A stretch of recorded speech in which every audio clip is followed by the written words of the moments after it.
অত্যন্ত দুষ্ট বটে, কিন্তু পড়াশোনায় খুব আমি যে একবার করে দিয়েছি বটে, তা আজ আমি পরীক্ষা নিয়ে দেব। আজ দেখুন তোর মাস্টারমশাই এমন মার মেরেছেন যে আজও পেট চচ্চর করছে। আজ আমি এর শোধ তুলব, ওকে আমি তাড়াবো।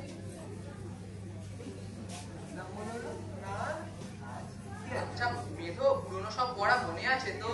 মাস্টারমশাই যা পড়িয়ে দিয়েছেন তা সব মনে আছে। আচ্ছা উদ্ভিদ কাকে বলে?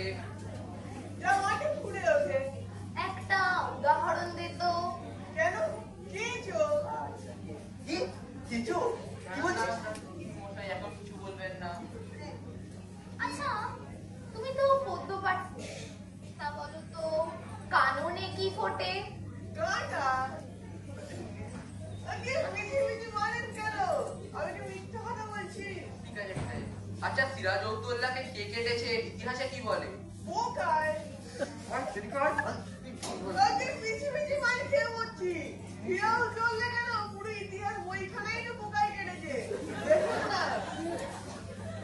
কি বাবা। আচ্ছা ঠিক আছে, ব্যাকরণ শিক্ষা হয়েছে? হয়েছে। কর্তা কি? তিনি কি? তার একটা উদাহরণ দাও দেখি। কোনটা হলো ওপাড়ার জন্ম। আচ্ছা কেন বলো দেখি? তিনি সারাদিন ক্রিয়াকর্ম নিয়ে থাকেন। তোমার মাথা। আগে মাথা নয়, এটা কি? আচ্ছা ঠিক আছে। আচ্ছা ষষ্ঠী তৎপুরুষ কি বলো দেখি? জানি রে, ওটা বিলক্ষণ জানি, ওটা ষষ্ঠী তৎপুরুষ। আচ্ছা অঙ্ক শিক্ষা হয়েছে? হয়েছে। কিন্তু তুমি দুটো অঙ্ক ধরো দেখি। আচ্ছা তোমাকে 6:30টা সন্দেশ দিয়ে বলা হয়েছে শুধু 5 মিনিট খেয়ে বাকি সব সন্দেশ তোমাকে তোমার ছোট ভাইকে দিতে, আর তোমার সন্দেশ খেতে সময় লাগে মোট 2 মিনিট। তা তুমি কটা সন্দেশ তোমার ছোট ভাইকে দেবে? একটাও না। এমন করে সব কটা খেয়ে ফেলবো, দিতে পারবো না। আচ্ছা কি বলি? আরেকটা অঙ্ক ধরো। আচ্ছা যদি একটা বটগাছ প্রত্যহ 1 ইঞ্চি করে উচ্চতা লাভ করে, যে বটগাছের উচ্চতা এ বৈশাখের পয়লা 10 ইঞ্চি ছিল, তার উচ্চতা ফিরে বৈশাখের পয়লা কত হবে?